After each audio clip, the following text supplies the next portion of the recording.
ശബരിമല സ്വർണ്ണ കവർച്ച കേസിൽ SITക്ക് വീണ്ടും ഹൈക്കോടതിയുടെ രൂക്ഷ വിമർശനം. പ്രതികൾ സ്വാഭാവിക ജാമ്യത്തിൽ പോകുന്നത് എന്താണ് എന്നും ഹൈക്കോടതി ചോദിച്ചു.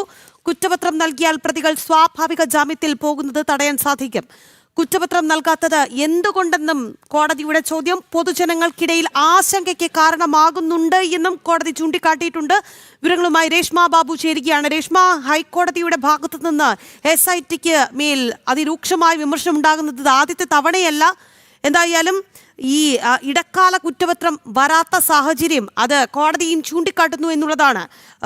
എന്തൊക്കെ കാര്യങ്ങളാണെന്ന് കോടതി ഉന്നയിച്ചത്? സ്വർണ്ണക്കവർച്ച കേസിലെ പ്രതിയായിട്ടുള്ള സ്മാർട്ട് ക്രിയേഷൻ സിഇഒയായ പങ്കജ് ഭണ്ഡാരിയുടെ ഹർജി പരിഗണിച്ച സമയത്താണ് ജസ്റ്റിസ് A. ബദറുദ്ദീന്റെ ഭാഗത്തു നിന്നും SITക്ക് നേരെ വീണ്ടും വിമർശനം ഉണ്ടായിട്ടുള്ളത്. അറസ്റ്റിനുള്ള കാരണങ്ങൾ ഉൾപ്പെടെ വ്യക്തമാക്കാതെയാണ് നിയമവിരുദ്ധമായിട്ട് തന്നെ അറസ്റ്റ് ചെയ്തതെന്ന് ചൂണ്ടിക്കാട്ടിയാണ് പങ്കജ് ഭണ്ഡാരി ഹൈക്കോടതിയിൽ ഹർജി നൽകിയത്. ഇതിന്റെ വാദം നടക്കുന്നതിനിടയിലാണ് ഹൈക്കോടതി ചില കാര്യങ്ങൾ ചൂണ്ടിക്കാട്ടിയിട്ടുള്ളത്. അതായത് പ്രതികളൊക്കെ തന്നെ സ്വാഭാവിക ജാമ്യത്തിൽ പോകുന്നത് എന്തുകൊണ്ടാണ്? ഗുരുതര വിഷയമാണിത്. കുറ്റപത്രം നൽകാത്തത് എന്തുകൊണ്ടാണ്? കുറ്റപത്രം നൽകിയാൽ തന്നെ പ്രതികൾ സ്വാഭാവിക ജാമ്യത്തിൽ പോകുന്നത് തടയാൻ സാധിക്കും. പക്ഷേ അത്തരത്തിൽ കുറ്റപത്രം നൽകാതെ വൈകിപ്പിക്കുന്ന ഒരു നടപടിയിലേക്ക് SIT എന്തുകൊണ്ട് പോയി? ഇത്തരത്തിൽ അനവധി ചോദ്യങ്ങളാണ് ജസ്റ്റിസ് ബദറുദ്ദീന്റെ ഭാഗത്തു നിന്നും ഉണ്ടായത്. കുറ്റപത്രം നൽകാതെ ഈ പ്രതികൾ സ്വാഭാവിക ജാമ്യത്തിൽ പോകുന്നത് മൂലം പൊതുജനങ്ങൾക്ക് SITയുടെ അന്വേഷണത്തിൽ സംശയമുണ്ടാകും. പൊതുജനങ്ങൾക്കിടയിൽ ആശങ്കയ്ക്ക് ഇത് കാരണമാകുമെന്നും ഹൈക്കോടതി ഓർമ്മിപ്പിച്ചിട്ടുണ്ട്. പ്രതികൾ എല്ലാവരും തന്നെ ഏറെക്കുറെ 90 ദിവസം ജയിലിൽ കഴിഞ്ഞിട്ടുണ്ട്. അതുകൊണ്ട് തന്നെ ഇവർക്ക് സ്വാഭാവിക ജാമ്യത്തിന് വേണ്ടിയിട്ട് വീണ്ടും കോടതിയെ സമീപിച്ചു കഴിഞ്ഞാൽ ആ അവകാശം ഉന്നയിച്ചുകൊണ്ട് അവർക്ക് ജാമ്യം ലഭിക്കുക തന്നെ ചെയ്യും. ഇത് ഈ പറയുന്ന കേസിനെ ദുർബലപ്പെടുത്താനായിട്ടുള്ള സാധ്യതയാണ് ഹൈക്കോടതി ചൂണ്ടിക്കാട്ടിയിട്ടുള്ളത്. പങ്കജ് ഭണ്ഡാരി ഇന്ന് വാദമായിട്ട് ഹൈക്കോടതിയിൽ ഉന്നയിച്ച ഒരു പ്രധാനപ്പെട്ട കാര്യം, അറസ്റ്റ് ഉൾപ്പെടെയുള്ള കാര്യങ്ങളിൽ സാധാരണ രീതിയിൽ പ്രതിക്ക് എന്തിനു വേണ്ടിയിട്ടാണ് പ്രതി അറസ്റ്റ് ചെയ്തത്, അതിന്റെ കാര്യകാരണങ്ങൾ ഉൾപ്പെടെയുള്ള കാര്യങ്ങൾ വ്യക്തമാക്കേണ്ടതുണ്ട് പോലീസ് ഉദ്യോഗസ്ഥർ. പക്ഷേ തന്റെ കാര്യത്തിൽ അതൊന്നും തന്നെ നടപടിക്രമങ്ങൾ പാലിച്ചില്ല എന്നുള്ളതാണ് പങ്കജ് ഭണ്ഡാരി ഇന്ന് ഹൈക്കോടതിയിൽ ബോധിപ്പിച്ചത്. അപ്പോൾ ഹൈക്കോടതി പറഞ്ഞൊരു മറുപടി, അറസ്റ്റൊക്കെ തന്നെ അനിവാര്യമാണ്, പക്ഷേ അറസ്റ്റിനുള്ള കാരണങ്ങൾ സുപ്രീം കോടതിയുടെ ഉത്തരവ് പ്രകാരം അത് ബന്ധപ്പെട്ട ഉദ്യോഗസ്ഥർ വ്യക്തമാക്കേണ്ടതുണ്ടെന്നാണ് ഹൈക്കോടതി ഇന്ന് സർക്കാർ അഭിഭാഷകരോട് പറഞ്ഞിട്ടുള്ളത്. അതോടൊപ്പം ചേർത്ത് വായിക്കേണ്ട ഒന്നാണ്, ഈ കുറ്റപത്രം വൈകുന്നത് മൂലം പല പ്രതികളും സ്വാഭാവിക ജാമ്യത്തിൽ പോകുന്നു എന്നുള്ള ഹൈക്കോടതിയുടെ പരാമർശം. അതായത് ഉണ്ണികൃഷ്ണൻ പോറ്റി അടക്കം സ്വാഭാവിക ജാമ്യത്തിൽ പോയിട്ടുണ്ട്. സ്വാഭാവിക ജാമ്യത്തിൽ ആദ്യത്തെ ഒരു കേസിൽ കിട്ടിയിട്ടുണ്ട്. മുരാരി ബാബുവാണ് ജയിൽ മോചിതനായിട്ടുള്ളത്, സ്വാഭാവിക ജാമ്യം കിട്ടി.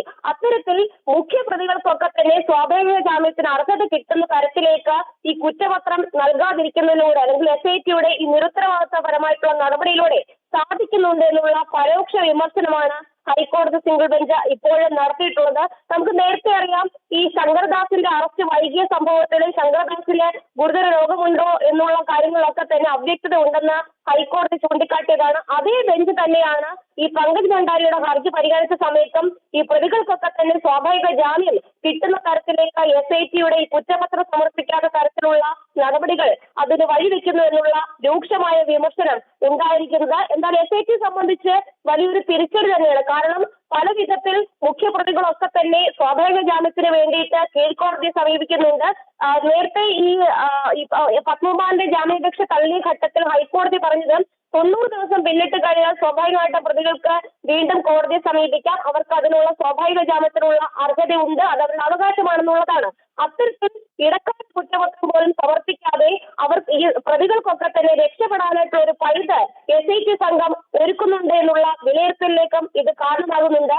മറ്റൊന്ന്, SIT സംഘത്തിന് ഇത്രയധികം നാളുകൾ കിട്ടി, ആ നാളുകൾക്കിടയിൽ ശേഖരിച്ച തെളിവുകളൊക്കെ തന്നെ പ്രകാരം എന്തുകൊണ്ടാണ് ഒരു ആദ്യഘട്ടത്തിൽ ഒരു കുറ്റപത്രം സമർപ്പിച്ചുകൊണ്ട് ഈ സ്വാഭാവിക ജാമ്യത്തിനുള്ള നടപടികൾ തടയാനായിട്ടുള്ള ഒരു നീക്കം നടത്താൻ സാധിക്കാത്തത്? ഇതിലെന്തെങ്കിലും സ്വാധീനമോ അട്ടിമറിയോ ഉണ്ടോ? ഇതുൾപ്പെടെയുള്ള സംശയങ്ങൾ പൊതുജനങ്ങൾക്ക് ഉണ്ടാകുന്നുണ്ട്.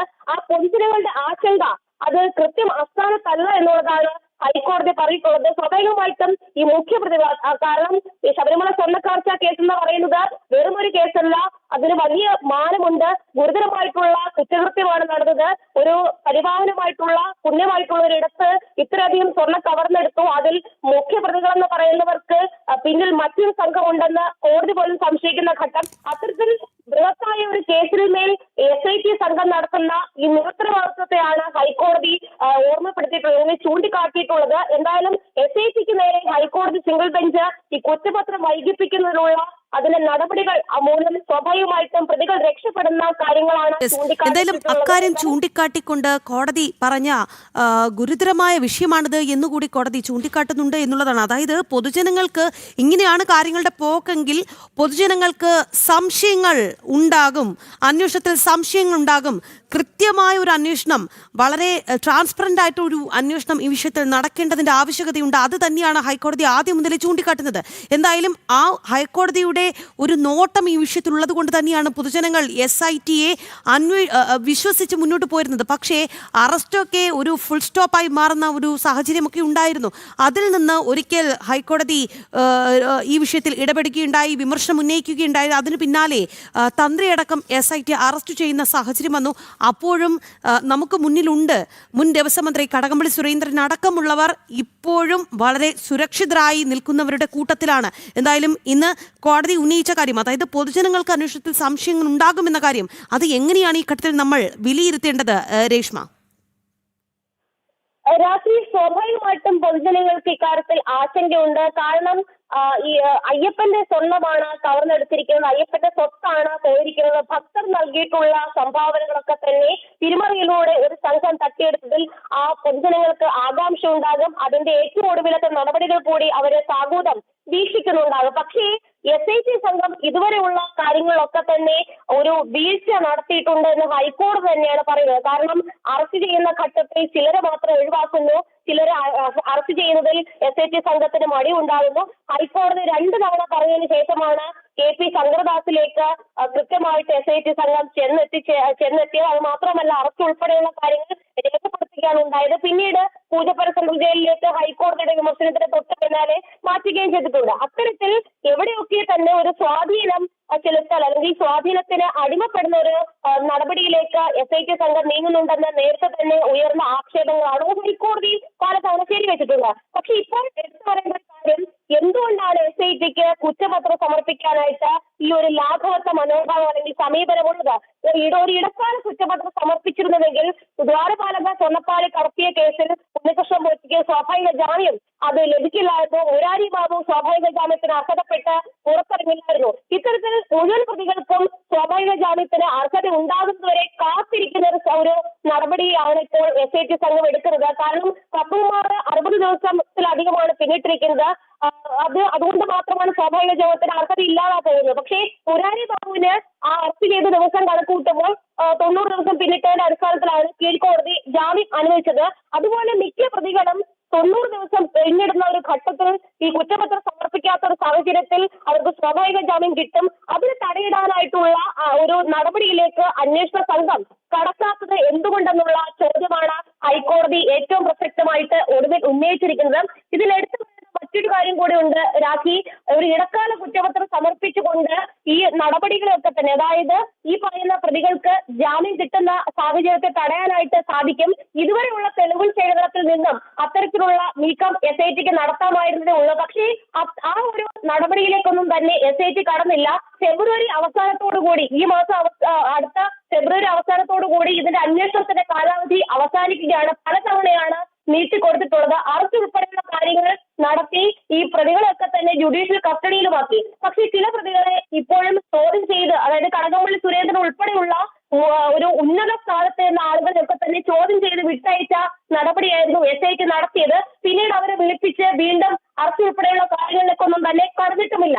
അത്തരത്തിൽ ഒരു നിഷേധ മനോഭാവം അല്ലെങ്കിൽ ഒരു ലാഘവത്വ മനോഭാവവും സമീപനമാണ് SIT നടത്തുന്നത്.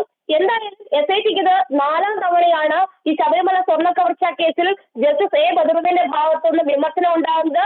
ആദ്യത്തെ തവണ പ്രതികളെ എല്ലാവരെയും പിടികൂടുന്നില്ല, അതായത് ഉന്നത സ്ഥാനത്തിരുന്ന സ്വാധീനമുള്ള രാഷ്ട്രീയക്കാരെ ഉൾപ്പെടെ മാറ്റുന്നു, അല്ലെങ്കിൽ അവരെ മാറ്റി നിർത്തിക്കൊണ്ട് അന്വേഷണം മുന്നോട്ട് പോകുന്നു, അവരെ തൊടാതെ അന്വേഷണം നീങ്ങുന്നു. ഇതുൾപ്പെടെയുള്ള കാര്യങ്ങളിലായിരുന്നു SITക്ക് ഇതേ ബെഞ്ച് വിമർശനം ഉന്നയിച്ചത്. പക്ഷേ ഇപ്പോൾ ഈ കുറ്റപത്രം വൈകിപ്പിച്ചുകൊണ്ട് ഈ പ്രതികൾക്ക് ജാമ്യം കിട്ടാനായിട്ടുള്ള സ്വാഭാവിക ജാമ്യത്തിന് അർഹത ഉണ്ടാക്കുന്ന തരത്തിലേക്ക് SITയുടെ നടപടിയും നിലപാടും പോകുന്നു എന്നുള്ളതാണ് ഏറ്റവും ഒടുവിൽ ഹൈക്കോടതിയുടെ വിമർശനമായിട്ട് വന്നിട്ടുള്ളത്. എന്തായാലും SIT സംഘത്തിന് സംബന്ധിച്ചാണെങ്കിലും സർക്കാരിനെ സംബന്ധിച്ചാണെങ്കിലും ഏറെ തിരിച്ചടി നൽകുന്ന ഒന്ന് തന്നെയാണ് ഉണ്ടായിട്ടുള്ളത്. രാഖി.